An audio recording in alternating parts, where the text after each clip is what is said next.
అందరికీ నమస్తే. This is Sai Kumar. Welcome back to Shri Sai tutorial. ఈరోజు మనము 8th క్లాస్ బయాలజీ అనేటువంటి మొత్తం కంటెంట్ పైన 60 ప్రశ్నలతో ప్రతి ప్రశ్న వివరణతో చాలా క్వాలిటీగా ఈ గ్రాండ్ టెస్ట్ అనేటువంటిది కండక్ట్ చేసుకోవడం అయితే జరుగుతున్నది. ఇది టెట్కు అదేవిధంగా డిఎస్సికి కూడా ఉపయోగకరంగా ఉంటుంది. కాబట్టి వీడియోని చూస్తున్నటువంటి ప్రతి ఒక్కరు కూడా తప్పకుండా లైక్ చేసి కనీసం మీ ఒక్క మిత్రునికైనా షేర్ చేసేటువంటి ప్రయత్నం అనేటువంటి చేయండి.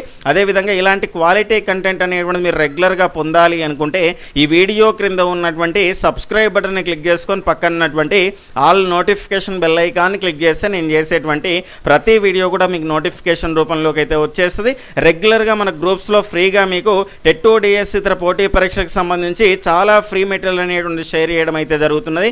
ఇంకా ఎవరైనా మన గ్రూప్స్లో జాయిన్ అవ్వని వాళ్ళు ఉంటే కనుక ఈ వీడియో యొక్క టైటిల్ మీద క్లిక్ చేసిందనుకోండి, మన గ్రూప్స్ యొక్క లింక్స్ అనేటువంటివి వస్తాయి. లేదు అంటే కామెంట్ సెక్షన్లో మొదటి మెసేజ్గా నేను పిన్ చేసి పెడతాను. అక్కడ నుంచి బ్లూ కలర్ లింక్ పైన క్లిక్ చేసుకొని డైరెక్ట్గా మన గ్రూప్స్లో జాయిన్ అవ్వడం ద్వారా ఖచ్చితంగా చాలా యూస్ఫుల్ అయ్యేటువంటి మెటీరియల్ అనేటువంటి రెగ్యులర్గా మీరు పొందడానికి అవకాశం ఉంటుంది. మన గ్రూప్స్లో ఏ గ్రూప్లో ఉన్నా కూడా అన్నింటిలో ఒకే రకమైనటువంటి సమాచారం వస్తుంది.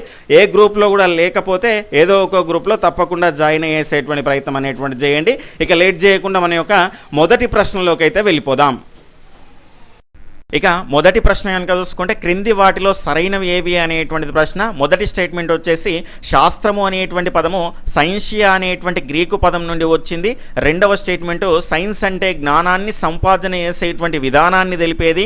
మూడవ ఆప్షన్ కనుక చూసుకుంటే సైన్షియా అంటే జ్ఞానము అని అర్థము. ఇక్కడ అడిషనల్ ఆప్షన్స్ కనుక చూసుకుంటే సరైనవి ఏవి అని అడగడం జరిగింది. 1,2,3 సరైనవి, 1,2 మాత్రమే సరైంది, 2,3 మాత్రమే సరైంది, 1,3 మాత్రమే సరైంది. ఇక్కడ ఈ ప్రీమియర్ చూసేటువంటి వాళ్ళకు లైవ్ చాట్ అనేటువంటి బటన్ అనేటువంటిది ఉంటుంది.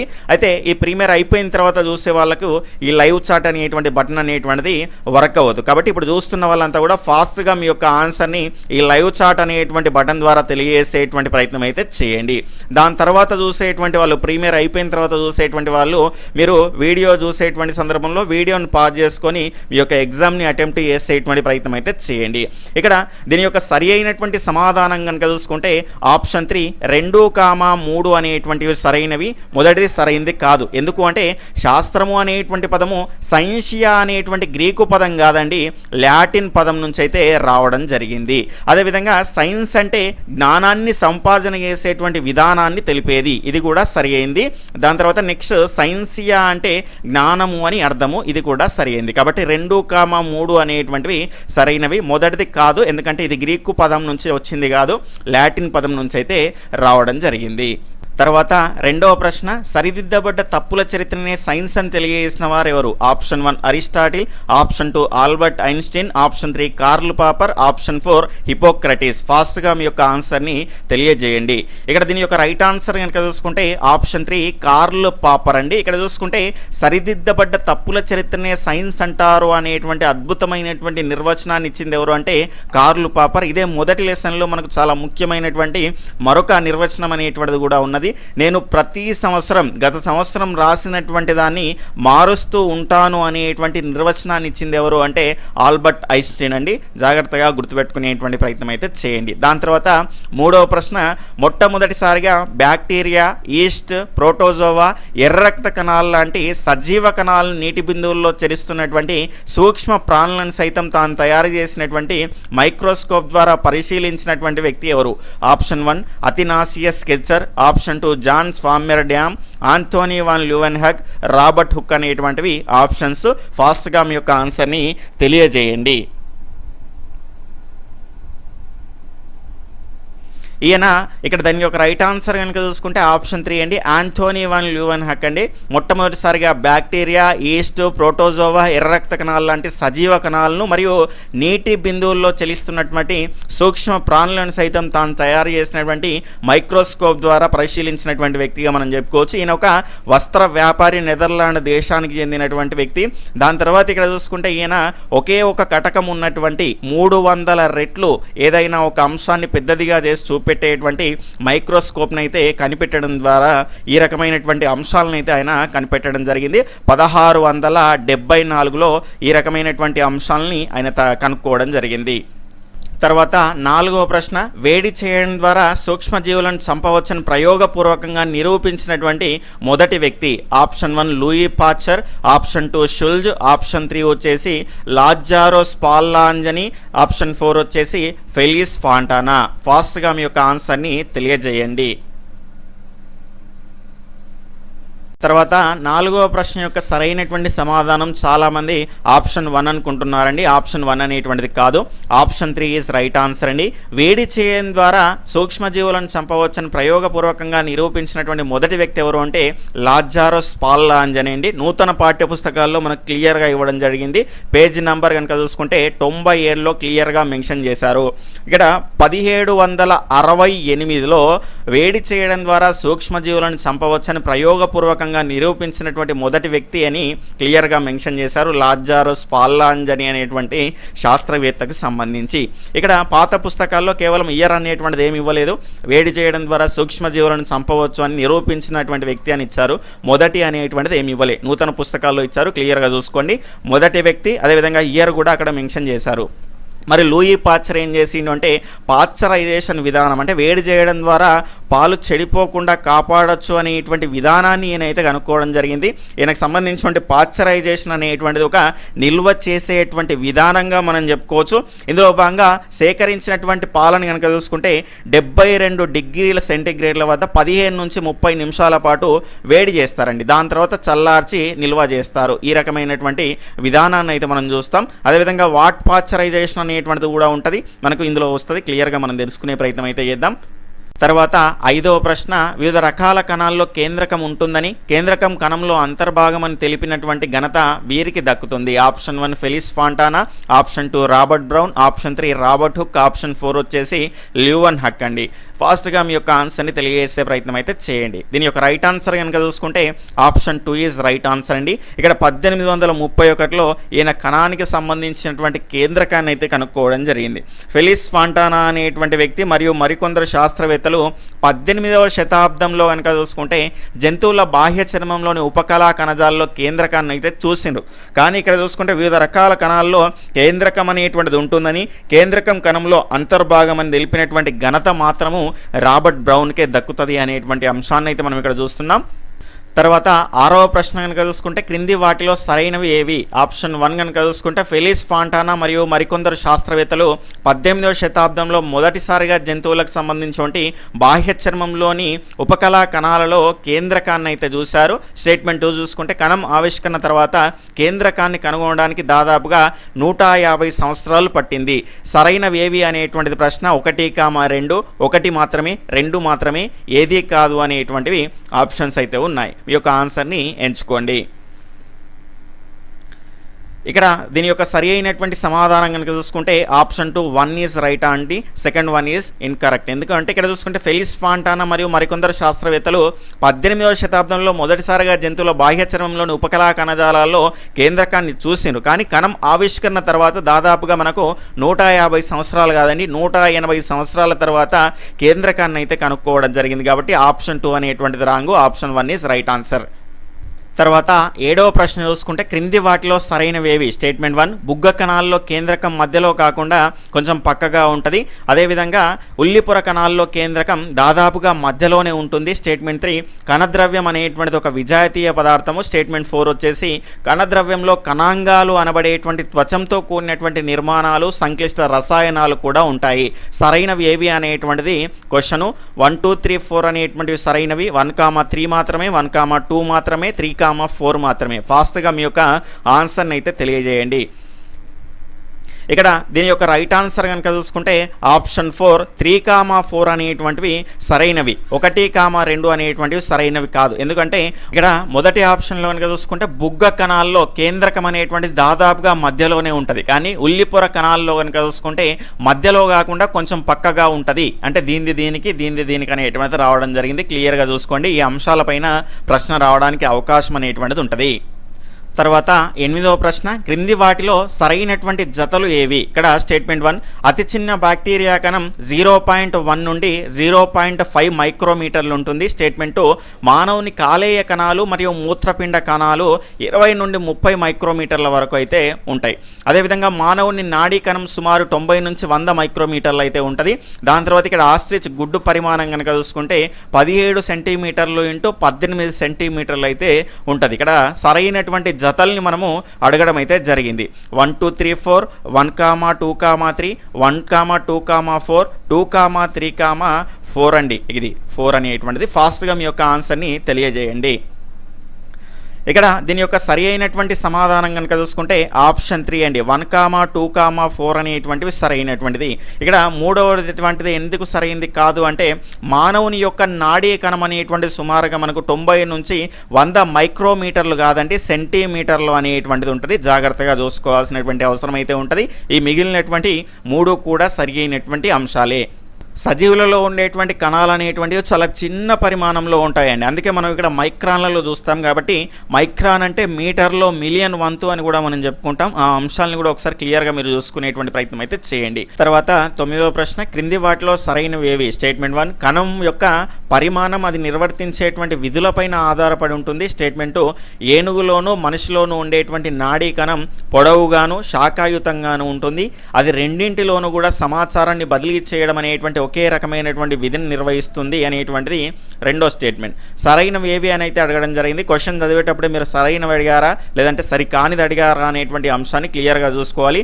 ఆన్లైన్ ఎగ్జామ్లో మాత్రం కానిది సంబంధించనిది అలాంటి నెగిటివ్ వాటిని మనకు ఇక్కడ హైలైట్ చేయడం జరుగుతుంది, అంటే బోల్డ్గా ఇవ్వడం జరుగుతున్నది. కాబట్టి అవి సులభంగా గుర్తుపట్టుకోవచ్చు. ఆన్లైన్ ఎగ్జామ్ రాసేటప్పుడు ఇబ్బంది అనేటువంటిది ఏమీ ఉండదు. ఇక్కడ సరైనవి అయితే అడగడం జరిగింది. 1, 2, 1 మాత్రమే, 2 మాత్రమే, ఏది కాదు. ఫాస్ట్గా మీ యొక్క ఆన్సర్ని తెలియజేయండి. ఇక్కడ దీని యొక్క రైట్ ఆన్సర్ ఆప్షన్ 1, 1, 2 కూడా సరి అయినటువంటి అంశాలే అవుతాయి. క్లియర్గా చూసుకోండి. దాని తర్వాత జీవి యొక్క పరిమాణం అనేటువంటిది ఆ జీవిలో ఉండేటువంటి కణాలకు సంబంధించినటువంటి ఈ అంశం పైన ఆధారపడుతుంది. జీవిలోని కణాల సంఖ్య మీద, కణం యొక్క పరిమాణం మీద.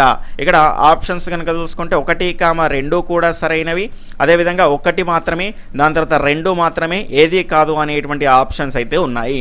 ఫాస్ట్గా మీ యొక్క ఆన్సర్ని తెలియజేయండి.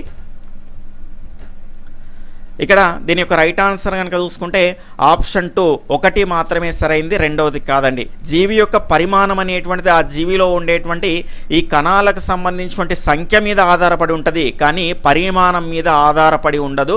ఆ అంశాన్ని మీరు గుర్తుపెట్టుకోవాలి. దాని తర్వాత చూసుకుంటే 11వ ప్రశ్న, క్రింది వాటిలో సూక్ష్మ ఆర్థోపోడాలకు సంబంధించనిది? ఇక్కడ ఆప్షన్ 1 సైక్లాప్స్, ఆప్షన్ 2 గజ్జిక్రిమి, ఆప్షన్ 3 డాఫ్నియా, ఆప్షన్ 4 వచ్చేసి కోకస్. సంబంధించనిది అని అడగడం జరిగింది, అంటే నెగిటివ్ అనేటువంటిది అడుగుతున్నాము. క్లియర్గా చూసుకోండి. ఇక్కడ దీని యొక్క రైట్ ఆన్సర్ కనుక చూసుకుంటే ఆప్షన్ 4 అండి. ఇక్కడ సైక్లాప్స్, గజ్జిక్రిమి, డాఫ్నియా ఇవన్నీ కూడా సూక్ష్మ ఆర్థోపోడాలకు సంబంధించినవి. కోకస్ అనేటువంటిది ఇది బ్యాక్టీరియాకు సంబంధించి పాత పుస్తకాల్లో కాకై అని ఉంటుంది, కొత్త పుస్తకాల్లో చూసుకుంటే కోకస్ అనేటువంటిది అయితే ఉంటుంది. ఇది బ్యాక్టీరియా అనేటువంటిది చూసుకోండి.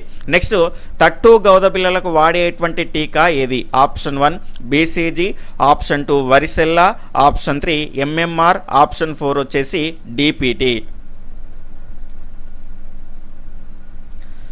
ఇక్కడ దీని యొక్క సరి అయినటువంటి సమాధానాన్ని చూసుకుంటే ఆప్షన్ 3 MMR టీకా అనేటువంటిది తట్టు గౌద పిల్లలకు వాడతారు. BCG అనేటువంటి బ్యాక్టీరియా ద్వారా వచ్చేటువంటి క్షయ నివారణకైతే వాడడం జరుగుతుంది. అదేవిధంగా వరిసెల్లా అనేటువంటిది కనుక చూసుకుంటే మశూచి నివారణకైతే వాడతారు. ఇది వైరస్ ద్వారా వస్తుంది. మశూచి నివారణకు వరిసెల్లా. అదేవిధంగా DPT అనేటువంటిది అందరికీ తెలిసిందే మీకు. డిప్తీరియా, కోరింత దగ్గు, ధనుర్వాదం అనేటువంటి బ్యాక్టీరియా ద్వారా వచ్చేటువంటి వాటికి ట్రిపుల్ యాంటీజెన్గా మనకి DPT అనేటువంటి టీకానైతే వాడతారు. తర్వాత 13వ ప్రశ్న, కణాలు ఈ అంశాల పరంగా వైవిధ్యాన్ని ప్రదర్శిస్తాయి. చాలా ముఖ్యమైనటువంటి అంశం అండి, కన్ఫ్యూజ్ అవ్వడానికి అవకాశం ఉన్నటువంటి అంశము. పరిమాణము, ఆకారము, సంఖ్య, పైవన్నీ. ఇక్కడ దీని యొక్క రైట్ ఆన్సర్ పై 1 అండి. ఇక్కడ కణాలు ఈ అంశాల పరంగా అంటే పరిమాణము, ఆకారము, సంఖ్య అంటే వివిధ రకాల డిఫరెన్సెస్ అనేటువంటివి అందులో ఉంటాయి. అన్నింటి పరంగా వైవిధ్యాన్ని ప్రదర్శిస్తాయి. అంశాన్ని గుర్తుపెట్టుకోండి. నెక్స్ట్ 14వ ప్రశ్న, క్రింది వాటిలో శిలీంధ్రం ద్వారా వచ్చేటువంటి వ్యాధి కానిది ఏది? ఆప్షన్ 1 సిట్రస్ కాంకర్, ఆప్షన్ 2 చెరుకులో ఎర్రకుళ్ళు తెగులు, వేరుశనగలో టిక్కా తెగులు, వరిలో కాటుక తెగులు. ఇక్కడ దీని యొక్క రైట్ ఆన్సర్ కనుక చూసుకుంటే ఆప్షన్ 1 అండి, సిట్రస్ కాంకర్ అండి. ఇది నిమ్మలో వచ్చేటువంటి వ్యాధి ఏంటి? ఇక్కడ చూసుకుంటే ఇది బ్యాక్టీరియా ద్వారా వస్తుంది. దీనికి సంబంధించినటువంటి వ్యాధి వ్యాప్తించేటువంటి విధానం ఏంటి అంటే గాలి ద్వారా వస్తుంది. అంటే ఇక్కడ మొక్కల్లో వచ్చేటువంటి వ్యాధుల్లో కనుక చూసుకుంటే 2 మాత్రం డిఫరెంట్గా ఉంటాయి. మిగిలినవన్నీ కూడా మనకు శిలీంధ్రం ద్వారా వస్తాయి. సులభంగా గుర్తుపెట్టుకోవచ్చు. కానిది అని అడిగాము. ఇక్కడ చూసుకుంటే సిట్రస్ కాంకర్ అనేటువంటిది నిమ్మలో వచ్చేటువంటి వ్యాధి అండి. ఇది బ్యాక్టీరియా ద్వారా అయితే వస్తుంది. అదేవిధంగా చెరుకులో వచ్చేటువంటి ఎర్రకుళ్ళు తెగులు అనేటువంటిది శిలీంధ్రం ద్వారా వస్తుంది. వేరుశనగలో వచ్చేటువంటి టిక్కా తెగులు అనేటువంటిది కూడా శిలీంధ్రం ద్వారా వస్తుంది. అదేవిధంగా వరిలో వచ్చేటువంటి కాటుక తెగులు కూడా శిలీంధ్రం ద్వారానే వస్తుంది. అయితే మిగిలినటువంటిది ఇంకోటి ఉంటుంది. అదేంటి అంటే పొగాకులో వచ్చేటువంటి మొసాయిక్ వ్యాధి అనేటువంటిది కనుక చూసుకుంటే మనకు అది ఇక్కడ వైరస్ ద్వారా వస్తుంది. ఈ రకంగా మీరు సులభంగా ఈ రెండింటిని, వైరస్ ద్వారా వచ్చేది, బ్యాక్టీరియా ద్వారా వచ్చేటువంటి సిట్రస్ కాంకర్ అనేటువంటి గుర్తుపెట్టుకుంటే ఈ మిగిలినటువంటి 3 కూడా శిలీంధ్రం ద్వారానే వస్తాయి. ఆ రకంగా మీరు సులభంగా గుర్తుపెట్టుకోవచ్చు. నెక్స్ట్ ఇక్కడ 15వ ప్రశ్న, HTST యొక్క పూర్తి అబ్రివేషన్ ఏమిటి? Option 1 high temperature short time pasteurisation, option 2 వచ్చేసి high temperature short time pasteurisation. అదేవిధంగా ఇక్కడ ఆప్షన్ 1లో ప్రెసిపిటేషన్ ఇవ్వడం జరిగింది. దాని తర్వాత ఆప్షన్ 3లో చూసుకుంటే high temperature short time pasteurisation అనేటువంటిది 3వది. ఆప్షన్ 4 అనేటువంటిది ఏది కాదు. ఫాస్ట్గా మీ యొక్క ఆన్సర్ని తెలియజేయండి.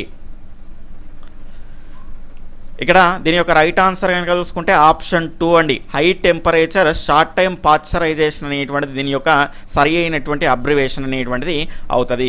దాని తర్వాత 16వ ప్రశ్న, డాక్టర్ రొనాల్డ్ రాస్ గారికి నోబెల్ బహుమతి ఏ సంవత్సరంలో వచ్చింది? ఆప్షన్ 1 1905, ఆప్షన్ 2 1903, ఆప్షన్ 4 1904, ఆప్షన్ ఇక్కడ 3 అనేటువంటిది 1904, ఆప్షన్ 4 వచ్చేసి 1902. ఇక్కడ దీని యొక్క రైట్ ఆన్సర్ చూసుకుంటే 1902 అనేటువంటిది రైట్ ఆన్సర్ అనేటువంటిది అవుతుంది. దాని తర్వాత నెక్స్ట్ ఇక్కడ ఒక జీవి శిశోత్పాదక జీవా లేదంటే అండోత్పాదక జీవా అని తెలుసుకోవడానికి ప్రధానమైనటువంటి సూచికలు ఏంటి అనేటువంటిది ప్రశ్న.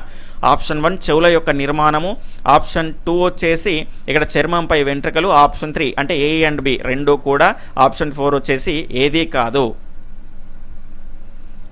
ఇక్కడ దీని యొక్క రైట్ ఆన్సర్ కనుక చూసుకుంటే ఆప్షన్ 3 A అండ్ B అనేటువంటివి 2 కూడా సరి అయినటువంటివే. ఒక జీవి అండోత్పాదక జీవా లేదంటే శిశోత్పాదక జీవా అని తెలుసుకోవాలంటే ఇవి 2 కూడా చాలా ముఖ్యమైనటువంటి అంశాలు. చెవులు బయటకు కనిపిస్తూ చర్మం పైన వెంట్రుకలు ఉంటే వాటిని మనం శిశోత్పాదక జీవులు అంటాము. అదేవిధంగా చెవులు బయటకు కనిపించకుండా చర్మంపై వెంట్రుకలు లేకుండా ఈకల్ లాంటి నిర్మాణాలు ఉంటే వాటిని అండోత్పాదక జీవి అనేటువంటి దాన్ని మనం అనుకుంటాం. కాబట్టి ఖచ్చితంగా ఈ 2 కూడా ముఖ్యమైనటువంటి అంశాలే. తర్వాత 18వ ప్రశ్న, క్రింది వాటిలో జీవులకు సంబంధించిన ప్రత్యుత్పత్తికి సంబంధించి సరికాని జతలు ఏవి? ఆప్షన్ 1 హైడ్రా కోరకీభవనము, ఈస్ట్ కోరకీభవనము, అమీబా ద్విధా విచ్చిత్తి. సరికాని జతలను అడిగాము. 1 2 3, 1 మాత్రమే, 2 మాత్రమే, ఏదీ కాదు. ఫాస్ట్గా మీ యొక్క ఆన్సర్ని తెలియజేయండి. ఇక్కడ దీని యొక్క రైట్ ఆన్సర్ కనుక చూసుకుంటే ఆప్షన్ 4 అండి, ఏదీ కాదు. ఎందుకంటే ఇక్కడ సరి కానివి అని అడగడం జరిగింది. ఇవన్నీ కూడా సరి అయినటువంటి జతలే. హైడ్రాలో కోరకీభవనం ద్వారా మనకు దానికి సంబంధించిన ప్రత్యుత్పత్తి అనేటువంటి జరుగుతుంది. ఈస్ట్లో కూడా కోరకీభవనమే. అమీబాలో కనుక చూసుకుంటే ద్విధా విచ్చిత్తి అంటే ఇక్కడ మనకు తల్లి జీవి 2 పిల్ల జీవులుగా ఇక్కడ విడిపోతుంది. దాన్ని మనం ద్విధా విచ్చిత్తి అనేటువంటి అంశాన్ని మనం అనుకుంటాం. కాబట్టి ఇవి 3 కూడా సరి అయినటువంటి అంశాలే. ఆప్షన్ 4 అనేటువంటిది ఏదీ కాదు అనేటువంటి దీని యొక్క రైట్ ఆన్సర్. ఎందుకంటే ఇవి 3 కూడా సరి అయినవే, సరి కాంది అడిగారు కాబట్టి. తర్వాత 19వ ప్రశ్న, క్రింది వాటిలో సరైనవి. స్టేట్మెంట్ 1, డాలీ అనే సరికొత్త గొర్రెను జూలై 5, 1996లో క్లోనింగ్ ద్వారా సృష్టించారు. స్టేట్మెంట్ 2, ఈ డాలీకి నల్ల ముఖం కలిగినటువంటి స్కాటిష్ ఆర గొర్రెకి సంబంధించినటువంటి పోలికలు వచ్చాయి. డాలీ ఊపిరితిత్తులకు సంబంధించినటువంటి వ్యాధికి గురై ఫిబ్రవరి 14, 2003లో చనిపోయింది. సరైనవి ఏవి అని అడగడం జరిగింది. 1, 2, 3 అంటే పైవన్నీ సరైనవే. 1, 2 మాత్రమే, 2, 3 మాత్రమే, 1, 3 మాత్రమే. ఫాస్ట్గా మీ యొక్క ఆన్సర్ని తెలియజేయండి. దీని యొక్క రైట్ ఆన్సర్ కనుక చూసుకుంటే ఆప్షన్ 4 1,3 మాత్రమే సరైంది. ఇక్కడ రెండవది సరైంది కాదు. ఈ డాలీకి నల్ల ముఖం కలిగినటువంటి స్కాటిష్ ఆడగొర్రె యొక్క పోలికలు రాలేదండి. ఫిన్ డార్సెట్కి సంబంధించినటువంటి గొర్రె యొక్క పోలికలు వచ్చినాయి. మరి తల్లి ఇదే కదా అంటే ఇక్కడ చూసుకుంటే ఫిన్ డార్సెట్ గొర్రె యొక్క స్తన గ్రంథుల నుంచి ఒక కణాన్ని సేకరించి నల్ల ముఖం కలిగినటువంటి స్కాటిష్ ఆడగొర్రె యొక్క కేంద్రకం తీసేసినటువంటి అండంలో ప్రవేశపెట్టిండ్రు. అంటే కేంద్రకం తీసేసిందంటే ఇక్కడ దానికి ఆ పోలికలు అనేటువంటివి రాలేదు స్కాటిష్ ఆడగొర్రె యొక్క. అంటే దీని తల్లి స్కాటిష్ ఆడగొర్రె అయినప్పటికీ కూడా ఫిన్ డార్సెట్ నుంచి స్తనగ్రంథుల నుంచి ఒక కణాన్ని తీసుకొని అందులో పెట్టినారు కాబట్టి కేంద్రం తీసేసినటువంటి స్కాటిష్ ఆడగొర్రె యొక్క అండంలో, కాబట్టి దీనికి ఫిన్ డార్సెట్ యొక్క పోలికలు అనేటువంటివి రావడం జరిగింది. ఇక్కడ పాపం అది లవర్స్ డే రోజున ఫిబ్రవరి 14 2003లోనైతే చనిపోవడం జరిగింది. ఆ రకంగా గుర్తుపెట్టుకుంటే ఇది గుర్తుంటుంది. తర్వాత 20వ ప్రశ్న, శుక్రకణాలు చెల్లించడానికి కావాల్సినటువంటి శక్తిని ఇస్తూ ఉండేటువంటి మైటోకాండ్రియాలు శుక్రకణం యొక్క ఏ భాగంలో ఉంటాయి? తల భాగంలో, తోక భాగంలో, మధ్య భాగంలో, పైవన్నింటిలో? ఇక్కడ దీని యొక్క రైట్ ఆన్సర్ ఆప్షన్ 3 మధ్య భాగంలో ఉంటాయండి. ఇవి శుక్రకణాలు చెలించడానికి కావాల్సినటువంటి శక్తిని అయితే ఇస్తాయి. ఆ మైటోకాండ్రియాలు అనేటువంటివి మధ్య భాగంలో ఉంటాయి. ఈ శుక్రకణంలో మొత్తంగా 3 భాగాలు ఉంటాయి. తల భాగము, తోక భాగము, మధ్య భాగము అనేటువంటివి. ఈ మధ్య భాగంలో మనకు మైటోకాండ్రియాలు అనేటువంటివి కనిపిస్తాయి. నెక్స్ట్ 21వ ప్రశ్న, క్రింది వాటిలో సరికానిది ఏది? స్టేట్మెంట్ 1 ఆడమ్స్ యాపిల్ మన స్వరపేటిక యొక్క పాక్షిక పెరుగుదల వలన ఏర్పడుతుంది. స్టేట్మెంట్ 2 వచ్చేసి స్వరపేటికలో 9 మృదులాస్తులు ఉంటాయి. స్టేట్మెంట్ 3 వచ్చేసి థైరాయిడ్ మృదులాస్తి ఈ 9 మృదులాస్తుల్లో పెద్దది. ఇక్కడ సరికానిది ఏది అనేటువంటిది అడగడం జరిగింది. 1,2 ఇక్కడ 1 మాత్రమే, 2,3 మాత్రమే, ఏది కాదు అనేటువంటివి ఆప్షన్స్. మీ యొక్క ఆన్సర్ని తెలియజేయండి. ఇక్కడ దీని యొక్క రైట్ ఆన్సర్ కనుక చూసుకుంటే ఆప్షన్ 4 అండి, ఏది కాదు. ఎందుకంటే ఇవన్నీ కూడా సరి అయినటువంటి అంశాలే. ఆడమ్స్ యాపిల్ అనేటువంటిది మన యొక్క స్వరపేటిక యొక్క పాక్షిక పెరుగుదల వలన మనకి ఇక్కడ ఏర్పడుతుంది. స్వరపేటికలో కనుక చూసుకుంటే మృదులాస్తులు అంటే మెత్తని ఎముకలు అనేటువంటివి ఉంటాయి. ఎన్ని అంటే 9 ఉంటాయి. ఈ థైరాయిడ్ మృదులాస్తి అనేటువంటిది 9 మృదులాస్తుల్లో పెద్దది. ఇవి 3 కూడా సరి అయినటువంటి అంశాలే. సరి కాంతి అడిగాడు కాబట్టి ఏది కాదు అనేటువంటిది రైట్ ఆన్సర్ అవుతుంది. ఇక్కడ నెక్స్ట్ 22వ ప్రశ్న, ఈ హార్మోన్ అండం ఉత్పత్తికి అవసరమయ్యేటువంటి పాలికిల్స్ను ప్రేరేపించి అండాల విడుదల, పురుషుల్లో ముష్కాలకు సంబంధించినటువంటి వాటిని ప్రేరేపించి శుక్రకణాలు ఉత్పత్తి అయ్యేటట్లు చేస్తుంది. ఇక్కడ growth hormone, FSH, LH, adrenal అనేటువంటి హార్మోన్లు అయితే చూస్తున్నాం. మీ యొక్క ఆన్సర్ని తెలియజేయండి. దీని యొక్క రైట్ ఆన్సర్ కనుక చూసుకుంటే FSH అండి. దీనికి సంబంధించిన ఫుల్ ఫామ్ కనుక చూసుకుంటే ఫాలిక్యుల్ స్టిమ్యులేటింగ్ హార్మోన్ అండి. అదే LH అంటే ల్యూటినైజింగ్ హార్మోన్ అనేటువంటిది అయితే చూస్తున్నాం. ఇక్కడ గ్రోత్ హార్మోన్ అనేటువంటిది ఇక్కడ పిట్యూటరీ గ్లాండ్ అనేటువంటిది రిలీజ్ చేస్తుంది. అదేవిధంగా ఈ గ్రోత్ హార్మోన్తో పాటు మిగిలినటువంటి అన్నింటికి సంబంధించి అంతఃస్రావికి సంబంధించిన గ్రంథులకు సంబంధించి నియంత్రణ అనేటువంటి పిట్యూటరీ గ్రంథి దగ్గర ఉంటుంది కాబట్టి దాన్ని మాస్టర్ గ్లాండ్ అనేటువంటిది అంటాము. అదేవిధంగా మనకు మిగిలినటువంటి వచ్చిన దగ్గర మిగతా అంశాల గురించి అయితే మాట్లాడుకునే ప్రయత్నం అయితే చేద్దాం. నెక్స్ట్ 23వ ప్రశ్న చూసుకుంటే క్రింది వాటిలో సరైనవి? స్టేట్మెంట్ 1 అత్యంత వేగంగా అంతరించిపోతున్నటువంటి రాబందులను జూన్ 5, 2013 నాడు ఆదిలాబాద్ జిల్లాలో గుర్తించడం జరిగింది. స్టేట్మెంట్ 2 కానీ ఆ ప్రాంతంలో అనేక కలుషితాల కారణంగా రాబందుల సంఖ్య వేగంగా తగ్గిపోతుంది. వీటిని ప్రస్తుతం ఆసిఫాబాద్ జిల్లా బెజ్జూర్ మండలంలోని మురళీగూడ అటవిక ప్రాంతంలో సంరక్షించడానికి చర్యలు ప్రారంభించారు. ఇక్కడ సరైనవి ఏది అనేటువంటిది ప్రశ్న. 1, 2, 3, 1,2 మాత్రమే, 2,3 మాత్రమే, 1,3 మాత్రమే. ఇక్కడ దీని యొక్క రైట్ ఆన్సర్ కనుక చూసుకుంటే ఆప్షన్ 1 1, 2, 3 ఇవన్నీ కూడా సరి అయినటువంటివి.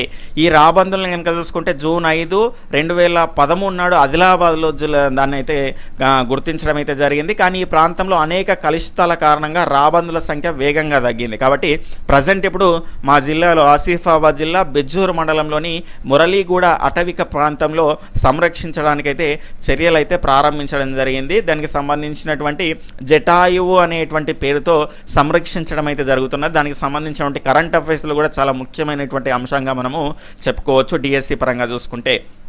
నెక్స్ట్ ఇక్కడ పాలపిట్ట యొక్క శాస్త్రీయ నామం ఏది? ఆప్షన్ 1 ప్రాసోపస్ సిన్నేరియా, కొరాసియస్ బెంగలెన్సెస్, కాసియా ఆరకుల్టా, ఇక్కడ ఫైకస్ బెంగలెన్సెస్. దీని యొక్క రైట్ ఆన్సర్ కనుక చూసుకుంటే ఇండియన్ రోలర్ అంటాము. దాని శాస్త్రీయ నామం కనుక చూసుకుంటే కొరాసియస్ బెంగలెన్సిస్ అనేటువంటిది దీని యొక్క శాస్త్రీయ నామంగా మనం చెప్పుకోవచ్చు. ఇక తెలంగాణ చిహ్నాలకు సంబంధించి, తెలంగాణ పుష్పానికి సంబంధించి తంగేడు పువ్వుకు సంబంధించినటువంటి శాస్త్రీయ నామం కాసియా ఆరికుల్టా. ఫైకస్ బెంగలెన్సిస్ అనేటువంటిది మీకు తెలిసిందే, మర్రికి సంబంధించి. ప్రసోపస్ సిన్నేరియా కనుక చూసుకుంటే మనకు సెమీ వృక్షం, జమ్మి చెట్టుకు సంబంధించినటువంటి శాస్త్రీయ నామంగా మనం చెప్పుకోవచ్చు. ఇక నెక్స్ట్ ఇక్కడ చూసుకుంటే క్రింది వాటికి సంబంధించినటువంటి అబ్రివేషన్లకు సంబంధించి సరైనవి ఇటువంటివి ఏవి? WWF world wild life federation. Option 2 చూసుకుంటే IUWC అంటే international union for wild life conversation. ఇక్కడ సరైనవి ఏవి అని అడగడం జరిగింది.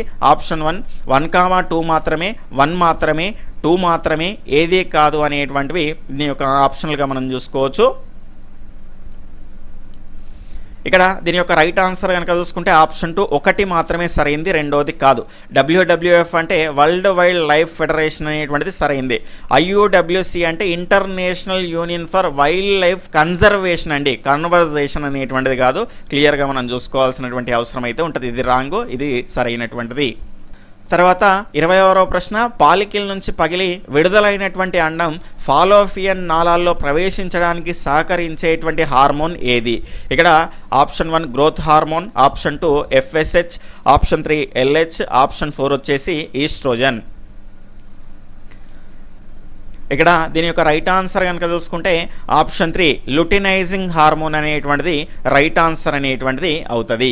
ఇక్కడ తర్వాత క్వశ్చన్ కనుక చూసుకుంటే క్రింది వాటిలో సరైనవి. స్టేట్మెంట్ 1, అంతరించిపోతున్నటువంటి లేదా ఆపదలో ఉన్నటువంటి మొక్కలు, జంతువుల సమాచారాన్ని పుస్తక రూపంలో ప్రచురిస్తారు. ఈ పుస్తకాన్ని రెడ్ డాటా బుక్ లేదా రెడ్ లిస్ట్ బుక్ అంటారు. ఈ రెడ్ డాటా బుక్ అంతరించిపోతున్నటువంటి జాతి వర్గాలను సంరక్షించుకునేటువంటి అవసరాన్ని తెలియజేస్తుంది. సరైనవి ఏవి అని అడగడం జరిగింది. 1, 2, 3, 1, 2, 2, 3 మాత్రమే, 1, 3 మాత్రమే. ఫాస్ట్గా మీ యొక్క ఆన్సర్ను తెలియజేయండి. చాలామంది చూస్తున్నప్పటికీ వీడియోని లైక్ చేయట్లేదండి, మీరు లైక్ చేసేటువంటి ప్రయత్నం అయితే చేయండి. ఈ వీడియో అనేటువంటి అందరికీ ఉపయోగపడే విధంగా ఉంటుంది కాబట్టి మీ యొక్క ఫ్రెండ్స్కి కూడా షేర్ చేసే ప్రయత్నం అయితే చేయండి. దాని తర్వాత వీడియో యొక్క కామెంట్ సెక్షన్లో మన యొక్క గ్రూప్స్ యొక్క లింక్స్ ఉన్నాయి. అదేవిధంగా డిస్క్రిప్షన్లో కూడా దానికి సంబంధించిన లింక్, యాప్ యొక్క లింక్ కూడా ఉంటాయి. ఇవన్నీ కూడా ఈ ఫ్రీ టెస్ట్ అంతా కూడా మనకి యాప్లో కూడా మీకు అందుబాటులో ఉంటుంది. క్లియర్గా మీరు రాసుకోవడానికి అవకాశం అనేటువంటిది ఉంటుంది. దీని యొక్క రైట్ ఆన్సర్ కనుక చూసుకుంటే ఆప్షన్ 1 అనేటువంటిది రైట్ ఆన్సర్ అండి. 1, 2, 3 3 కూడా సరి అయినటువంటి అంశాలే, క్లియర్గా చూసుకోండి. దాని తర్వాత నెక్స్ట్ అంశం చూసుకుంటే పశ్చిమ కనుమలలో అద్భుతమైనటువంటి వైవిధ్యానికి నిలయాలు. ఇక్కడ సుమారు ఎన్ని జాతులకు చెందినటువంటి విభిన్న రకాలైనటువంటి మొక్కలు అనేటువంటివి ఉన్నాయి? 1500, 4000, 1400, 1600. ఇక్కడ దీని యొక్క రైట్ ఆన్సర్ కనుక చూసుకుంటే ఆప్షన్ 2 4000 అండి. అంటే మొత్తము అడిగాము. ఇక్కడ పశ్చిమ కనుమలలో అద్భుతమైనటువంటి జీవ వైవిధ్యానికి నిలయాలు. ఇక్కడ సుమారు ఎన్ని జాతులకు చెందిన, అంటే ఎన్ని ఉన్నాయి అని అడిగాము డైరెక్ట్గా. ఎన్ని అంటేనేమో 4000. మొత్తంగా ఈ ప్రాంతానికి చెందినటువంటివి, పశ్చిమ కనుమలకు మన ప్రాంతానికి చెందిన ఎండమిక్ మొక్కలు కనుక చూసుకుంటే 1500 రకాలు అనేటువంటివి ఉన్నాయి. ఇప్పుడు మొత్తం అడిగినాం కాబట్టి 4000 అంటే వేరే వేరే ఎండమిక్ జాతులు కూడా ఇందులో ఉన్నాయి. కేవలం మన ప్రాంతానికి చెందిన పశ్చిమ కనుమలకు సంబంధించిన ప్రాంతానికి చెందినవి అంటేనేమో 1500 అనేటువంటిది అవుతుంది. ఇక్కడ నెక్స్ట్ క్రింది వాటిలో అంతరించే ప్రమాదం ఉన్నటువంటి మొక్కల్లో లేనిది ఏది? ఆర్కిడ్స్, సైకస్, గంధం చెట్టు, నీలగిరి లంగూర్. ఇక్కడ దీని యొక్క రైట్ ఆన్సర్ కనుక చూసుకుంటే నీలగిరి లంగూర్ అండి. ఇది కూడా మనకు ప్రమాద బారిన పడ్డటువంటి జంతువు, అంతరించిపోయేటువంటి ప్రమాదం ఉన్నటువంటి దానిలో ఉన్నదే. కానీ ఇక్కడ మనం అడిగింది ఏంది? మొక్కల్లో లేనిది అన్నాము. కాబట్టి ఆర్కిడ్, సైకస్, గంధం చెట్టు 3 మొక్కలు, ఇది జంతువు. దాని తర్వాత నెక్స్ట్ అంశం చూసుకుంటే నేషనల్ టైగర్ కన్జర్వేషన్ అథారిటీ నివేదిక 2019 ప్రకారం ప్రస్తుతం మన దేశంలో సుమారు ఇంతవరకు పులులు ఉన్నట్లు సమాచారం. 2503 నుంచి 3375, 2603 నుంచి 3346, 2456 నుంచి 3586, 2360 నుంచి 3645. ఇక్కడ దీని యొక్క రైట్ ఆన్సర్ కనుక చూసుకుంటే ఆప్షన్ 2 అండి. 2603 నుంచి 3346 అనేటువంటిది దీని యొక్క రైట్ ఆన్సర్ అవుతుంది. దాని తర్వాత 31వ ప్రశ్న ప్రాజెక్ట్ టైగర్ ప్రాజెక్ట్ అనేటువంటిది ఇక్కడ స్టేట్మెంట్ 1 పులులను సంరక్షించడానికి ఏర్పాటు చేసింది. స్టేట్మెంట్ 2 పులితో పాటు ఇతర మొక్కలు జంతువులను కూడా సంరక్షించడం కూడా దీనిలో భాగంగా ఉంటుంది. ఇక్కడ ఆప్షన్ 1, 2, ఆప్షన్ 1, ఆప్షన్ 2, ఆప్షన్ 4 అనేటువంటిది ఏది కాదు. అంటే సరైనటువంటి అంశాలను మనం గుర్తించాలి. ఇక్కడ దీని యొక్క రైట్ ఆన్సర్ కనుక చూసుకుంటే ఆప్షన్ 1, 1, 2 కూడా సరి అయినవే.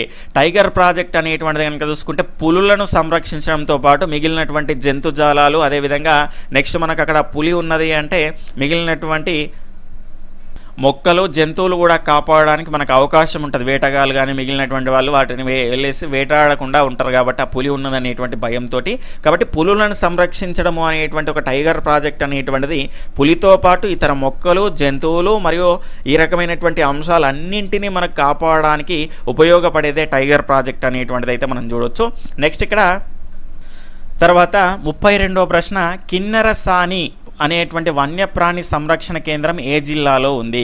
Option 1 Jayashankar Bhupalpally, option 2 Bhadradri Kothagudem, option 3 Karimnagar, option 4 వచ్చేసి వరంగల్ రూరల్. ఇక్కడ దీని యొక్క రైట్ ఆన్సర్ ఆప్షన్ 2 అండి. భద్రాద్రి కొత్తగూడెంలో దీనికి సంబంధించినటువంటి సంరక్షణ కేంద్రం అనేటువంటిది ఉన్నది. ఖచ్చితంగా ఈ సంరక్షణ కేంద్రాలకు సంబంధించినటువంటి అన్ని అంశాలను మనం క్లియర్గా తెలుసుకోవాలి. ఇక్కడ మనకు జయశంకర్ భూపాలపల్లిలో కనుక చూసుకుంటే ఏటూరు నాగారం సంరక్షణ కేంద్రం అనేటువంటిది ఉన్నది. అదేవిధంగా కరీంనగర్లో కనుక చూసుకుంటే ప్రత్యేకంగా మనకు కేవలం కరీంనగర్ అంటేనేమో అక్షర ఉజ్వల పార్క్ ఉంటుంది. టైగర్ ప్రాజెక్టు కనుక చూసుకుంటే కరీంనగర్, మున్ననూరు, నాగర్ కర్నూలులోనైతే ఉంటుంది. అదేవిధంగా కిన్నెర జరభద్రం అని గుర్తుపెట్టుకోండి ఈ కిన్నెరసాని సంరక్షణ కేంద్రాన్ని. దాని తర్వాత ఇక్కడ వరంగల్ రూరల్లో కనుక చూసుకుంటే పాకాల జంతు సంరక్షణ కేంద్రం అనేటువంటిది ఉంటుంది. దాని తర్వాత కవ్వాల్ మరియు ప్రాణహిత జంతు సంరక్షణ కేంద్రాలు ఆదిలాబాద్లో ఉంటాయి. 33వ ప్రశ్న ఏ సంవత్సరంలో ఏజీ టాన్స్లే అనేటువంటి బ్రిటిష్ వృక్ష మరియు ఆవరణ శాస్త్రవేత్త ఆవరణ వ్యవస్థ అనేటువంటి పదాన్ని మొదటిసారిగా ఉపయోగించాడు? ఆప్షన్ 1 వచ్చేసి 1954, 1953, 1935, 1967. ఇక్కడ దీని యొక్క రైట్ ఆన్సర్ కనుక చూసుకుంటే ఆప్షన్ 3 1935లో ఇక్కడ ఏజీ టాన్స్లే అనేటువంటి బ్రిటిష్ వృక్ష మరియు ఆవరణ శాస్త్రవేత్త ఇక్కడ ఆవరణ వ్యవస్థ అనేటువంటి పదాన్ని మొదటిసారిగా ఉపయోగించడం జరిగింది. దాని తర్వాత క్రింది వాటిలో వేటిని పునరుత్పత్తిదారులు అంటారు? ఇక్కడ ఆప్షన్ 1 ఉత్పత్తిదారులు, ఆప్షన్ 2 వినియోగదారులు, ఆప్షన్ 3 వచ్చేసి విచ్ఛిన్నకారులు, ఆప్షన్ 4 వచ్చేసి పైవన్నీ. ఫాస్ట్గా మీ యొక్క ఆన్సర్ని తెలియజేయండి.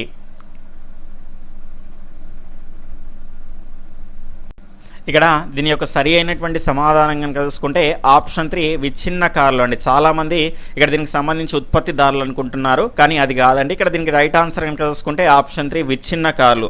ఇక్కడ మనకు విచ్ఛిన్నకారులు చివరి స్థాయిలోనైతే ఉంటాయి. ఇవి మొక్కలు జంతువులు విసర్జించినటువంటి వ్యర్థ పదార్థాల నుండి కానీ లేదంటే వాటి నిర్జీవ పదార్థాల నుండి కానీ ఆహార పదార్థాలను అయితే సేకరించడం అయితే జరుగుతుంది. అయితే వాటిని కుళ్ళింపజేయడం ద్వారా మళ్ళీ పోషకాలను తిరిగి మృత్తికలోకి చేరుతాయి. కాబట్టి వీటిని మనం ఏమంటున్నామంటే పునరుత్పత్తిదారులు అంటున్నాము. ఇక్కడ ఉత్పత్తిదారులు అనేటువంటివి ఇక్కడ మనకు మొక్కలు అంటాము, అవి మొదటి స్థాయిలో ఉంటాయి. వినియోగదారులు కనుక చూసుకుంటే మనం వాటిని వినియోగించుకుంటాం, రెండవ స్థాయిలో ఉంటాయి. ఆ రకంగానైతే మనము చూసుకోవచ్చు. నెక్స్ట్ క్రింది వాటిలో విచ్ఛిన్నకారులకు సంబంధించినది ఏది అన్నాడు. అంటే 3 సంబంధించనివి ఉన్నాయి, 1 మాత్రమే సంబంధించింది ఉంది. చూసుకునేటువంటి ప్రయత్నం అయితే చేయండి. ఫాస్ట్గా మీ యొక్క ఆన్సర్ని తెలియజేయండి. ఇక్కడ సజీవ అంశాల్లో భాగంగా విచ్ఛిన్నకారులకు సంబంధించి డెట్రిటస్ అనేటువంటిది అవుతుంది దీని యొక్క రైట్ ఆన్సర్. మరి డాఫ్నియా గొట్టం పురుగులు అనేటువంటివి కనుక చూసుకుంటే వినియోగదారులకు సంబంధించినవి. స్పైరోగైరా కనుక చూసుకుంటే ఇది ఒక శైవలం, దీనికి సంబంధించి ఇది మనకు ఉత్పత్తిదారులకు సంబంధించినటువంటి అంశం అయితే అవుతుంది.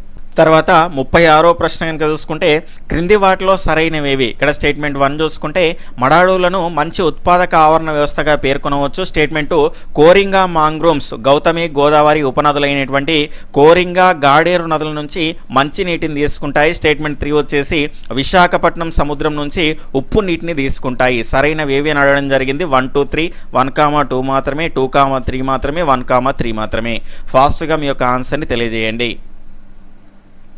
ఇక్కడ దీని యొక్క రైట్ ఆన్సర్ ఆప్షన్ 2 1,2 మాత్రమే సరైంది. ఆప్షన్ 3 ఎందుకు సరికాదు అంటే విశాఖపట్నం నుంచి కాదండి, కాకినాడ సముద్రం నుంచి అయితే ఉప్పు నీటిని తీసుకుంటాయి. గౌతమి గోదావరి నదులైనటువంటి కోరింగా గాడేరు నదుల నుంచి మంచి నీటిని అయితే తీసుకుంటాయి.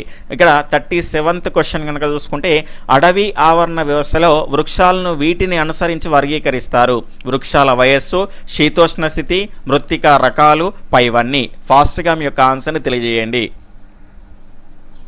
ఇక్కడ దీని యొక్క రైట్ ఆన్సర్ కనుక చూసుకుంటే ఆప్షన్ 4 పైవన్నీ అండి. అడవి ఆవరణ వ్యవస్థలో వృక్షాలని కనుక చూసుకుంటే వృక్షాల వయస్సు, శీతోష్ణ స్థితి, అదేవిధంగా అంటే అక్కడ శీతోష్ణ స్థితి, దానికి సంబంధించిన మృత్తిక రకాలు అంటే నేలకు సంబంధించిన రకాలు, వీటన్నింటి ఆధారంగా అడవి ఆవరణ వ్యవస్థలోని వృక్షాలను అయితే వర్గీకరిస్తారు. కాబట్టి ఆప్షన్ 4 ఈస్ రైట్ ఆన్సర్ అండి, పైవన్నీ. దాని తర్వాత క్రింది వాటిలో దీర్ఘ దీప్తికాల పంటకు చెందినది ఏది? గోధుమ, మొక్కజొన్న, పత్తి, సోయా చిక్కుడు అనేటువంటివి ఆప్షన్స్ అయితే మనం చూస్తున్నాం. ఫాస్ట్గా మీ యొక్క ఆన్సర్ని తెలియజేయండి. ఇక్కడ దీని యొక్క రైట్ ఆన్సర్ కనుక చూసుకుంటే ఆప్షన్ 1 అనేటువంటిది రైట్ ఆన్సర్ అంటే గోధుమ అవుతుంది. ఇక్కడ దీర్ఘ దీప్తికాల అంటే కొన్ని మొక్కలు కనుక చూసుకుంటే రాత్రికాల సమయం కనుక చూసుకుంటే 12:30 గంటల కంటే తక్కువగా ఉన్నటువంటి కాలంలోనే పండుతాయి. ఎగ్జాంపుల్గా మనం గోధుమనైతే తీసుకోవచ్చు. అంటే వీటిని స్వల్ప రాత్రికాల పంటలు, అదేవిధంగా పగలు ఎక్కువ ఉంటుంది కదా, రాత్రి తక్కువ ఉన్నదంటే, కాబట్టి ఈ దీర్ఘ దీప్తికాల పంటలు అని అనొచ్చు. ఇక్కడ చూసుకుంటే మనకు 12:30 గంటల కంటే ఎక్కువ రాత్రి కాలం ఉన్నటువంటి సమయంలో కొన్ని పండుతాయండి. వాటికి ఎగ్జాంపుల్గా మనం చూసుకుంటే మొక్కజొన్న, పత్తిని అయితే తీసుకోవచ్చు. వీటిని కనుక చూసుకుంటే మనము దీర్ఘ రాత్రికాల పంటలు అంటే 12:30 కంటే ఎక్కువ గంటలు ఉన్నది కదా రాత్రికాలం, కాబట్టి దీర్ఘ రాత్రికాలం అంటే ఎక్కువ రాత్రికాల పంటలు, లేదంటే పగలు కనుక తక్కువ ఉన్నది కాబట్టి మనకు హస్వ దీప్తికాల పంటలు అనేటువంటి దాని పేరుతో మనం పిలవచ్చు. అదేవిధంగా కొన్నింటికి అంటే ఈ రాత్రికాల సమయంతో ఎలాంటి సంబంధం ఉండదండి, ప్రతిసారి పండుతాయి. అంటే రాత్రికాలం ఎట్లా ఎక్కువ ఉన్న పండుతాయి, తక్కువ ఉన్న పండుతాయి సంవత్సరం పొడవునా. వీటిని తటస్థ పంటలు అంటాము. దానికి ఉదాహరణగా సోయా చిక్కుడుని అయితే తీసుకోవచ్చు. దాని తర్వాత 39వ ప్రశ్న, రెడ్ రిబ్బన్ క్లబ్ నిర్వహించేటువంటి కార్యక్రమాల్లో భాగంగా ఈ విద్యకు సంబంధించినటువంటి అవగాహన కల్పిస్తారు. పర్యావరణ విద్య, కౌమార విద్య, జీవన నైపుణ్యకు సంబంధించినటువంటి విద్య, ఇవన్నీ. ఇక్కడ దీని యొక్క రైట్ ఆన్సర్ కనుక చూసుకుంటే ఆప్షన్ 2 అండి, కౌమార విద్య. రెడ్ రిబ్బన్ క్లబ్ అనేటువంటిది కౌమార విద్యకు సంబంధించినటువంటి అవగాహన అనేటువంటిది కల్పిస్తుంది. దాని తర్వాత నెక్స్ట్ క్వశ్చన్ 40వ ప్రశ్న, ఒరైజా గ్లమపాట్యులా అనేటువంటి రకాన్ని ఎక్కడ సాగు చేస్తారు? ఆసియా ఖండంలో, ఆఫ్రికాలో, అమెరికాలో, ఏది కాదు? ఇక్కడ దీని యొక్క రైట్ ఆన్సర్ కనుక చూసుకుంటే ఆప్షన్ 3 అండి, అమెరికాలో దీన్ని అయితే పండిస్తారు. ఇక్కడ లిన్నేస్ అనేటువంటి శాస్త్రవేత్త వరికి పెట్టినటువంటి పేరేంది అంటే ఇక్కడ ఒరైజా అనేటువంటి పేరు అయితే పెట్టారు. ఒరైజా సటైవా అనేటువంటిది కనుక చూసుకుంటే మన యొక్క ఆసియా ఖండంలో పండుతుంది. అదేవిధంగా ఒరైజా గ్లబెర్రిమా అంటేనేమో మనకి ఇక్కడ ఆఫ్రికాలో పండుతుంది. ఒరైజా గ్లమపాట్యులా అంటేనేమో అమెరికాలో పండుతుంది. దాని తర్వాత 41వ ప్రశ్న, వరి పొలాల్లో కనిపించేటువంటి కలుపు మొక్కల్లో లేనిది ఏది? వంజ, వరివిల్లు గడ్డి, సుఖభోగి, గునుగు. ఫాస్ట్గా మీ యొక్క ఆన్సర్ని తెలియజేయండి. ఇక్కడ దీని యొక్క రైట్ ఆన్సర్ కనుక చూసుకుంటే గునుగు అండి. గునుగు అనేటువంటిది కూరగాయ పంటల్లో ఉండేటువంటి కలుపు మొక్కగా మనం చెప్పుకుంటాం. ఇక్కడ చూసుకుంటే వరి పొలాల్లో కనిపించేటువంటి కలుపు మొక్కలు వంజ, దాని తర్వాత గరిక, వరివిల్లు గడ్డి, సుఖభోగి, దారక, బురగతుంగ అనేటువంటివి వరిలో కనిపించేటువంటి కలుపు మొక్కలు. అదేవిధంగా కూరగాయల పంటల్లో గునుగు, గడ్డి, చామంతి, జీలుగ, తుంగ, గోలగొండి అనేటువంటివి అయితే ఉంటాయి. దాని తర్వాత నెక్స్ట్ చూసుకుంటే పొగాకు మల్య, అదేవిధంగా మిరపలో కనుక చూసుకుంటే పులిచింత, అదేవిధంగా పత్తిలో కూడా పులిచింత అనేటువంటి వాటికి సంబంధించి మనం సాధారణంగా కనిపించేటువంటి కలుపు మొక్కల్లో చూసుకోవచ్చు. ఇక్కడ లేనిది అడిగాం కాబట్టి ఈ 3 కూడా వరి పొలాల్లో ఉండేటువంటివి, గునుగు మాత్రం కూరగాయల మొక్కల్లో ఉండేది. తర్వాత 42వ ప్రశ్న, క్రింది వాటిలో జంతువులను మచ్చిక చేసుకున్న కాలాలలో సరికాంది కుక్క క్రీస్తుపూర్వం 30,000 నుంచి 7,000 వరకు. ఇక్కడ గొర్రె క్రీస్తుపూర్వం 11,000 నుండి 9,000 తగ్గుతుంది ఏందని చూడకండి. క్రీస్తుపూర్వం అంటే ఎక్కువ నుంచి తక్కువకే ఉంటుంది. దాని తర్వాత పంది కనుక చూసుకుంటే క్రీస్తుపూర్వం 8,000, మేక క్రీస్తుపూర్వము 7,000. ఇక్కడ సరికానిది అడిగాము. ఫాస్ట్గా మీ యొక్క ఆన్సర్ని తెలియజేయండి. 1,2, 3,4 లేదంటే 1,4 ఏది కాదా? రైట్ ఆన్సర్ చూసుకుంటే ఆప్షన్ 2 అండి, 3,4 అనేటువంటిది సరికావు. ఎందుకంటే ఇక్కడ పంది కనుక చూసుకుంటే మచ్చిక చేసుకున్నటువంటి కాలము క్రీస్తు పూర్వం 9,000 సంవత్సరం అండి. అదేవిధంగా నెక్స్ట్ మేక చూసుకుంటే మనకి క్రీస్తు పూర్వం 8,000. ఇక మిగిలినవన్నీ కూడా సరి అయినటువంటివి. ఇక్కడ దీన్ని సులభంగా మీరు గుర్తుపెట్టుకోవాలంటే కేజీపీఎం అని గుర్తుపెట్టుకోండి. కేజీపీఎం, కే అంటేనేమో కుక్క, దాని తర్వాత జీ అంటేనేమో గొర్రె, పి అంటేనేమో పంది, ఎం అంటే మేక. ఈ సంవత్సరాలను కూడా మనకు రెగ్యులర్గా మనం గుర్తుపెట్టుకుంటే ఒకసారి మనం పడుకున్నప్పుడు లేదంటే తింటా ఉన్నప్పుడు ఏదో ఒకసారి ఆలోచనలో మనము రివిజన్ చేసుకుంటా ఉంటే ఇలాంటి అంశాలు ఎక్కువగా గుర్తుంటాయి మనకు. ఇలాంటివి ప్రతిసారి చదువుతూ ఉండేటువంటి అంశాలు. నెక్స్ట్ ఇక్కడ క్రింది వాటిలో అత్యధికంగా పాలను ఉత్పత్తి చేస్తున్నటువంటి దేశం ఏది? ఇక్కడ మన గ్రాఫ్ అనేటువంటిది ఉంటుంది ఆ పాఠ్యాంశంలో. ఇక్కడ క్లియర్గా చూసుకోండి. భారతదేశము, Israel, New Zealand, Australia. Right answer కనుక చూసుకుంటే ఆప్షన్ 2 ఇజ్రాయిల్. అంటే ఇక్కడ మనకు జంతువుల నుండి ఆహార ఉత్పత్తి అనేటువంటి పాఠ్యాంశంలో కనుక చూసుకుంటే మనకు ఇక్కడ హోల్స్టీన్, జెర్సీ వచ్చినటువంటి ఆ స్థానంలో కనుక చూసుకుంటే లెఫ్ట్ సైడ్ మనకు ఒక గ్రాఫ్ అనేటువంటిది కనిపిస్తుంది. అందులో మనకు క్లియర్గా ఉంటుందండి ఇజ్రాయిల్ అనేటువంటిది. 44వ ప్రశ్న చూసుకుంటే చిల్కా గేదెకు సంబంధించి సరైనవి ఏవి? స్టేట్మెంట్ 1, చిల్కా సరస్సులో రాత్రి సమయంలో మాత్రమే ఈ గేదెలు మేతమేస్తాయి. వీటి పాలు ఉప్పగా ఉంటాయి. రిఫ్రిజిరేటర్లో ఉంచితే పాలు దాదాపుగా వారం రోజుల పాటు చెడిపోకుండా ఉంటాయి. సరైనవి ఏవి అని అడగడం జరిగింది. ఇక్కడ 1, 2, 3, 1,2 మాత్రమే, 1,3 మాత్రమే, 2,3 మాత్రమే అనేటువంటివి ఆప్షన్స్గా మనం చూస్తున్నాం. ఫాస్ట్గా మీ యొక్క ఆన్సర్ని తెలియజేయండి. ఇక్కడ దీని యొక్క రైట్ ఆన్సర్ కనుక చూసుకుంటే ఆప్షన్ 2 అండి, 1,2 మాత్రమే సరైంది, మూడోది కాదు. రిఫ్రిజిరేటర్లో ఉంచితే కాదండి, ఉంచకపోయినా కూడా ఈ పాలు వారం రోజుల పాటు చెడిపోకుండా ఉంటాయి. అదే దీనికి సంబంధించినటువంటి ప్రత్యేకత. ఎందుకంటే చిలుకా సరస్సులో రాత్రి సమయంలో మేసేటువంటి సందర్భంలో వాటి పాలు ఉప్పగా ఉంటాయి కాబట్టి సహజంగా వాటికి ఆ గుణం అనేటువంటిది రావడం జరిగింది. అందుకే దానికి ఆ ప్రత్యేకమైనటువంటి ప్రత్యేకత అనేటువంటిది ఉన్నది. కోడిగుడ్ల ఉత్పత్తిలో భారతదేశం ప్రపంచంలో ఎన్నో స్థానంలో ఉంది? 1వ, 2వ, 3వ, 7వ? రైట్ ఆన్సర్ ఆప్షన్ 3 3వ అండి. గుడ్ల ఉత్పత్తిలో కనుక చూసుకుంటే 3వ స్థానంలో, అదేవిధంగా మాంసం ఉత్పత్తిలో 7వ స్థానంలోనైతే ఉంటుంది. తర్వాత 46వ ప్రశ్న, ఆవులలో జెర్సీ మరియు హోల్స్టిన్ జాతి ఆవులు వరుసగా ఏ దేశాలకు చెందినవి? Denmark, England, Denmark, England Europe, Denmark Europe. ఇక్కడ దీని యొక్క రైట్ ఆన్సర్ ఆప్షన్ 2 అండి, ఇంగ్లాండ్, డెన్మార్క్. ఇక్కడ జెర్సీ అనేటువంటి దాన్ని ఎట్లా గుర్తుపెట్టుకోండి అంటే ఇంగ్లాండ్ దేశానికి సంబంధించిన క్రికెట్ టీంకి సంబంధించిన జెర్సీ. ఇక హోల్స్టీన్ అనేటువంటిది మిగిలింది, డెన్మార్క్ అనేటువంటిది ఈజీగా మనకు గుర్తుంటుంది కాబట్టి ఆ రకంగా గుర్తుపెట్టుకోండి. ఇక నెక్స్ట్ అంశం చూసుకుంటే మనకు ఈము పక్షి యొక్క ప్రత్యేకతల్లో సరికానిది ఏది? ఇది ఆస్ట్రేలియాలో పుట్టినటువంటి ఎగరలేని పక్షి. దాదాపుగా 50 కేజీల బరువు ఉండి గంటకు 40 మైళ్ళ వేగంతో పరిగెడుతుంది. వీటి మాంసము, గుడ్లు వాణిజ్య విలువలను కలిగి ఉండును. ఇది ఉష్ణ పక్షి కంటే పెద్ద పక్షి. ఇక్కడ దీని యొక్క రైట్ ఆన్సర్ కనుక చూసుకుంటే ఆప్షన్ 4 ఈజ్ రైట్ ఆన్సర్ అండి. ఎందుకంటే ఇక్కడ సరికాంది అడిగాము. ఉష్ణపక్షి కంటే కాదండి, ఉష్ణపక్షి తరువాత పెద్ద పక్షి. ఇది ఆస్ట్రేలియాలో పుట్టినటువంటి ఎగరలేని పక్షి. 50 కేజీల బరువు ఉండి 40 మైళ్ళ వేగంతో పరిగెడుతుంది. దీని మాంసము, గుడ్లు, అదేవిధంగా ఈకలు అవన్నీ కూడా వాణిజ్య విలువలను కలిగి ఉంటాయి. ఉష్ణపక్షి తరువాత పెద్ద పక్షిగా మనం చెప్పుకోవచ్చు. దాని తర్వాత ఇక్కడ మనకు ఏ నెల నుండి ఏ నెల వరకు గుడ్ల ధరలు అధికంగా ఉంటాయి? జనవరి నుండి ఏప్రిల్, ఏప్రిల్ నుండి మార్చ్ నుంచి మే నుంచి జూలై. ఫాస్ట్గా మీ యొక్క ఆన్సర్ని తెలియజేయండి. దీని యొక్క రైట్ ఆన్సర్ కనుక చూసుకుంటే మనకు ఆప్షన్ 1 ఈజ్ రైట్ ఆన్సర్ అండి. జనవరి నుంచి ఏప్రిల్ వరకు అయితే దీనికి సంబంధించి కోడిగుడ్ల రేట్లు ఎక్కువ ఉంటాయి. ఎందుకంటే ఈ కాలంలోనే గుడ్లను ఎక్కువగా పొదగడానికైతే మనకు ఉపయోగిస్తారు. అంటే దీనికి సంబంధించి పొదిగే రేటు కనుక చూసుకుంటే ఉష్ణోగ్రత కనుక చూసుకుంటే 37 డిగ్రీస్ నుంచి 38 డిగ్రీ సెంటీగ్రేడ్ల మధ్య అయితే ఉండాలి. ఆ కాలంలోనే ఉంటుంది కాబట్టి అప్పుడు ఎక్కువ గుడ్లను పొదిగిస్తారు. అప్పుడు గుడ్లు దొరకాయి కాబట్టి రేట్ ఎక్కువ ఉంటుంది. ఎన్ని వేల సంవత్సరాల క్రితం ఈజిప్ట్ దేశస్తులకు తేనెటీగల వలసలకు సంబంధించి తేనెటీగల పెంపకం గురించి తెలుసు? 3000 సంవత్సరాలు, 4000 సంవత్సరాలు, 2000 సంవత్సరాలు, 1000 సంవత్సరము. రైట్ ఆన్సర్ కనుక చూసుకుంటే ఆప్షన్ 2 4000 సంవత్సరాల క్రితమే వీళ్ళకైతే తెలుసు అండి. ఈజిప్ట్ దేశస్తులకు తేనెటీగల వలసలు, తేనెటీగల పెంపకం గురించి కూడా వాళ్ళకి తెలుసు. తర్వాత 50వ ప్రశ్న, తేనెటీగ టెట్టలో డ్రోన్ ఈగలకు సంబంధించినటువంటి జీవిత కాలం, వీటిని మనం మొగ ఈగలు అంటాము. 5 నుంచి 6 వారాలు, 2 నుంచి 3 సంవత్సరాలు, 57 రోజులు, 3 వారాలు. ఇక్కడ దీని యొక్క రైట్ ఆన్సర్ ఆప్షన్ 3 అండి. 57 రోజులు అనేటువంటిది సరైనటువంటి సమాధానం. ఇక్కడ ఒకే ఒక రాణిగా ఉంటుంది. దీని జీవితకాలము 2 నుంచి 3 సంవత్సరాలు. ఇక్కడ 5 నుంచి 6 వారాలు కనుక చూసుకుంటే కూలి ఈగలు, వంద్య ఆడ ఈగలు అనేటువంటివి ఉంటాయి. దానికి సంబంధించిన జీవితకాలంగా మనం చెప్పవచ్చు. ఇక్కడ క్రింది వాటిలో సరైనవేవి? మోటారు వాహనాల చట్టం 1988, కేంద్ర మోటారు వాహనాల చట్టం 1989. 1, 1, 2, ఆప్షన్ 3 2 మాత్రమే, ఆప్షన్ 4 ఏది కాదు. రైట్ ఆన్సర్ కనుక చూసుకుంటే ఆప్షన్ 2 1, 2 కూడా సరి అయినటువంటివే. మోటారు వాహనాల చట్టం 1988, కేంద్ర మోటారు వాహనాల చట్టం 1989.